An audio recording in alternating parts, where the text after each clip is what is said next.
Hello friends, welcome to SSC coaching centre. दोस्तों, आज के प्रश्न देखेंगे बट्टा या छूट के। ठीक है, बट्टा या छूट जो कि बहुत इंपॉर्टेंट रहता है।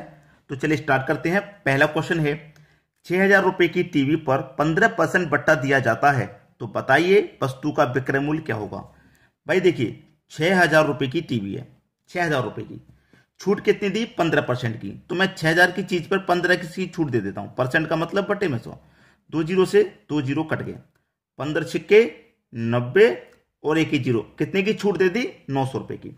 अब हमारे पास 6,000 रुपए की टीवी थी, हमने जो छूट दे दी उसे घटा दो। 900 रुपए की हमने छूट दे दी, तो इसका मतलब कितने में बेचेंगे उसे? हम 5100 रुपए में बेचेंगे। ये हमारा आंसर हो गया। ठीक है, ये हमारा आंसर हो गया 5100 रुपए। अब इसको दूसरे तरीके से सीधे कर लेते। जैसे कि 6,000 रुपए की हमारी टीवी है, 15% की छूट दे दी, तो हम दाम कितने का ले रहे हैं भाई? 85% का ले रहे हैं। कोई भी हमारा मूल्य होता है वो अपने आप में 100% होता है, उस पर हमने 15% की छूट दी, तो 85% का हम दाम ले रहे हैं।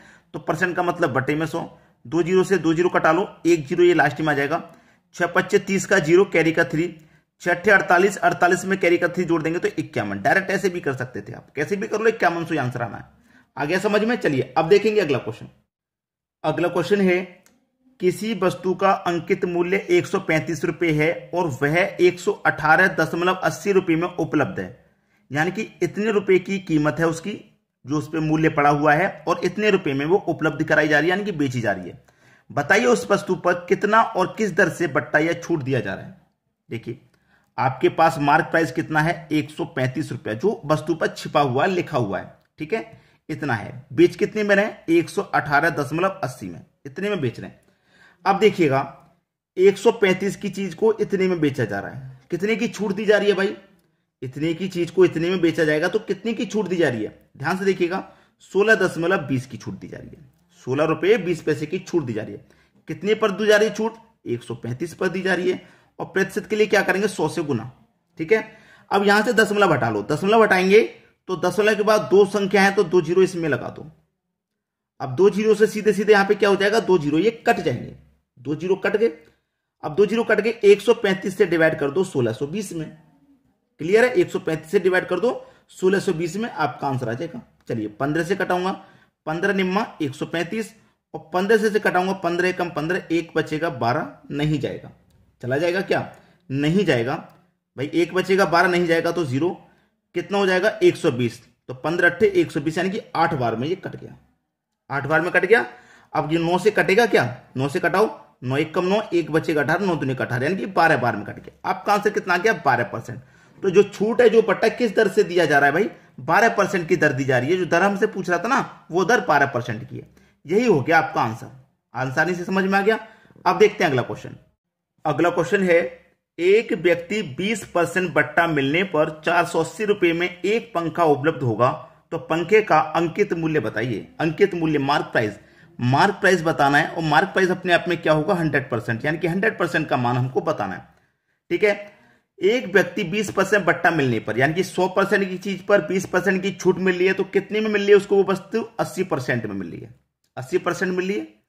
मिलने पर 480 रुपए में एक पंखा उपलब्ध है, यानी कि 80% में एक पंखा उपलब्ध है जिसकी कीमत 480 रुपए, यानी कि 80% की वैल्यू हो जाएगी 480। ठीक है, मान निकालना है 100% का, तो कैसे निकालेंगे? 80 से 480 में डिवाइड कर देंगे, और 100 का 100% का मान निकालना है तो 100 से गुना कर देंगे, आंसर आ गया। जीरो से जीरो गया, 8 6 48, 6 का गुना 100 से कर दो, कितना हो गया? 600। बस अंकित मूल्य कितना होगा? 600 रुपए हो जाएगा। ये हो गया आपका आंसर। ठीक है, ये आपका आंसर हो गया। चलिए अब देखेंगे अगला क्वेश्चन। अगला क्वेश्चन है, एक रेडियो का सूची मूल्य 800 रुपए है, इस पर 10% छूट देने के बाद भी 20% लाभ होता है, तो रेडियो का क्रय मूल्य ज्ञात करें। रेडियो का क्रय मूल्य। देखिए, क्वेश्चन बहुत अच्छा है, क्वेश्चन बहुत बढ़िया होगा, बहुत बेहतरीन। यहां पे पहले तो मैं सीधा सीधा इस क्वेश्चन को सॉल्व करूं कि हमारे पास 10% की छूट दे दी गई। देखिए, कोई भी चीज होती है अपने आप में 100%, और 10 की छूट दे दी तो 90% बची वो वैल्यू भाई। ठीक है, और उसी पर क्या हो रहा है? उसी पर हो रहा है कि 20% का लाभ, यानी कि 10% की छूट देने के बाद भी 20 का लाभ हो रहा है। तो 100 की चीज को 20 के लाभ पे बेचेंगे, इसका मतलब 120 में बेचेंगे। और प्रतिशत के लिए क्या करेंगे? 100 से गुना करेंगे। यहां 30 से कटेगा 3 बार में, 30 से कटेगा 4 बार में, 4 से 100 कटेगा 25 बार में, और 25 तरीका कितना हो गया? 75 हो गया, यानी कि 75। कितना हो गया भाई 75% हो गया। इतना तो हमें मालूम हो गया कि जो मान निकालेंगे वो 75% होगा, जो मान निकालेंगे 75%। हमारे पास रेडियो का मूल्य कितना था, 800 रुपये था। 800 का निकाल लो भाई 75%। 75% का मतलब बटे में 100। 2 जीरो से सीधा सीधा 2 जीरो कटा दूंगा मैं। अब 75 का गुना 8 से होगा। 75 का गुना 8 से, 8 का कर दो पहले, 5 से 8 पंजे 40 का 0, कैरी का 4, 8 सत्ते 56, 56 में कैरी का 4 जोड़ देंगे तो 60, यानी कि 600। ये आपका आंसर हो गया। क्लियर है? ये आपके प्रश्न का बिल्कुल सही जवाब है। सभी को समझ में आ गया? चलिए अब देखेंगे अगला क्वेश्चन। अगला क्वेश्चन है, किसी वस्तु का अंकित मूल्य उसके क्रय मूल्य से कितना प्रतिशत बढ़ाया जाए कि अंकित मूल्य पर 10% की छूट देने पर भी 20% का लाभ हो। अच्छा क्वेश्चन है। देखिए मार्क प्राइस अपने आप में क्या होता है, आप अच्छे जानते हैं कि 100% होता है, अच्छे से मालूम है सभी को 100% है। 10% की छूट दे दी तो कितना रह गया, 90% रह गया। इससे कोई फर्क नहीं है। यहां पे हमें किसी भी चीज का मूल्य नहीं दिया गया, 100, 200, 800, 900 कुछ नहीं दिया गया, हमें नहीं दिया गया ना। अब यहां पे 90% है, इस पर हमें क्या होना चाहिए, 20% का लाभ। इस पर हमें क्या होना चाहिए, 20% का लाभ। ठीक है, तो 20 का लाभ कैसे होगा, कि 100% की चीज को हम 120 में बेचेंगे तभी तो 20% का लाभ होगा। तो 90 बराबर कितने की हो जाएगा, 120 की। तो 120 बटे में कितना आ जाएगा, 90 प्रतिशत के लिए कर दो 100 से गुना। 30 से कटेगा 3 बार में, 30 से कटेगा 4 बार में, 4 का गुना 100 से कर दो 400 बटे में कितना 3, कटा दो भाई, 3 से कटाएंगे, 3 एक कम 3, 1 बचेगा 10, 3 तिरका 9, 1 बचेगा 10, 3 तिरका 9, 1 बचेगा तो अब 1 में जाएगा नहीं, 1/3%। अब ये निकल के आ गया 133.1/3। कोई भी वैल्यू अपने आप में कितनी होती है, 100%। 100% से बढ़ रही है, 133.1/3% हो रही है।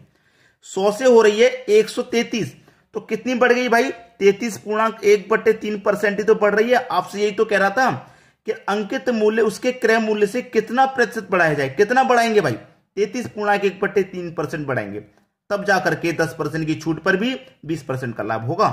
क्लियर है सभी को? चलिए अब देखेंगे अगला क्वेश्चन। अगला क्वेश्चन है, एक साइकिल विक्रेता अंकित मूल्य पर भी 25% बट्टा देता है, फिर भी 20% लाभ कमाता है। उस साइकिल का क्रय मूल्य ज्ञात कीजिए जिस पर उसे 300 रुपए का लाभ हुआ हो। देखिए यहां पे क्वेश्चन बहुत आसान है। 25% बट्टा देता है, फिर भी उसे 20% का लाभ होता है। 25% बट्टा देने के बाद भी 20% का लाभ हो रहा है, ठीक है, और उसे 300 रुपए का लाभ हो रहा है। याद रहे यहां पे लाभ हो रहा है 20% का और रुपए में लाभ हो रहा है 300 रुपए का। तो 20% की जो वैल्यू है वो 300 के बराबर है। 20% की वैल्यू 300 के बराबर है। आपको क्या करना है, 100% का मान निकालना है। कितने का, 100% का। तो कैसे निकालेंगे, 300, 20 कहां जाएगा, बटे में, और 100% का मान निकालना है तो 100 से गुना कर देंगे। अब देखिए 20 से मैं कटा दूं 100 को तो ये 5 बार में कटेगा, ठीक है, और 300 का गुना 5 से कर दूं तो ये हो जाएगा 1500, यानी कि आपका आंसर 1500 हुआ। चलिए अब देखेंगे अगला क्वेश्चन। अगला क्वेश्चन है, दो क्रमांगत बट्टा 40% तथा 20% है तो तुल्य बट्टा ज्ञात कीजिए। याद रखना क्या पूछा उसने, तुल्य बट्टा, ठीक है, तुल्य बट्टा। तो इसके लिए फॉर्मूला क्या है, a प्लस बी प्लस का AB बट्टे 100। पहले वाली वस्तु जो है वो A है, अब ये छूट में है ना तो माइनस का A 40 आ जाएगा, ये भी छूट है, ये भी माइनस का 20, और माइनस माइनस प्लस होता है। A आपका 40 है, B हो गया 20 बट्टे में 100। 2 जीरो से 2 जीरो गए, 4 दूने का 8, माइनस का 20 माइनस का 40 माइनस का 60 हो जाएगा, और ये प्लस का 8 हो गया, प्लस का 8 हो गया। माइनस के 60 में से प्लस का 8 जाएगा तो माइनस का 52, ठीक है, माइनस का 52 हो गया। अब देखिए 100% में से जो भी आपका तुल्य बट्टा है वो अपने आप में 100% होता है। 100 में से ये माइनस का जो आ रहा है इसको घटा दीजिए, 52 को घटा दीजिए, माइनस में जो निकल के आ रहा है 100 में से 52 घटा दूंगा तो बचेगा 48, यानी कि जो तुल्य बट्टा है वो 48 है। ये मेरा आंसर हो गया। ये तो बेईमानी है, ये क्या है, ये तो नुकसान हो रहा है, तुल्य बट्टा नहीं है, ये नुकसान हो रहा है। तोला कितना जा रहा है, 48 तोला जा रहा है। तुल्य का मतलब तोला कितना जा रहा है, 48 तोला जा रहा है, और इतने का नुकसान हो रहा है। नुकसान तो नहीं पूछा, नहीं तुल्य पूछा है, तो तुल्य इस तरीके से बताना, पूरे 100% में से 52 घटा दो तब बचेगा तुल्य। क्लियर है सभी को? चलिए अब देखेंगे अगला क्वेश्चन। अगला क्वेश्चन है, 3 क्रमांगत बट्टा 20, 10, 5% के समतुल्य बट्टा निर्धारित करें।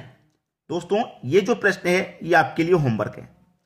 अच्छा क्वेश्चन है, इसीलिए मैं आपके लिए होमवर्क दे रहा हूं। अच्छा क्वेश्चन है, बेहतरीन वाला, ठीक है। एक क्वेश्चन तो आपको होमवर्क के लिए मिलना ही चाहिए, जिससे कि आपकी प्रैक्टिस हो, आपकी तैयारी हो, जो अभी तक सिखाया है उस पर आप अपनी निगाह डाल सकें, ठीक है, उस पर आप तैयारी कर सकें। तो अच्छा क्वेश्चन है, प्रश्न बहुत अच्छा है। अगर आपको इसका आंसर निकल के आए तो मैं बता रहा हूं 31.6, जिस बच्चे का भी निकल के आएगा 31.6 ये सही आंसर है। अब जिस बच्चे का भी निकल के आएगा समझ लीजिए उसने कैलकुलेशन तो बिल्कुल सही किया। अगर नहीं निकल के आ रहा तो कैलकुलेशन में कहीं ना कोई गलती कर दी, ठीक है, ये बात ध्यान रखिएगा। समझ में आ गया? आज के वीडियो में इतना ही। वीडियो देखने के लिए आपका बहुत बहुत धन्यवाद।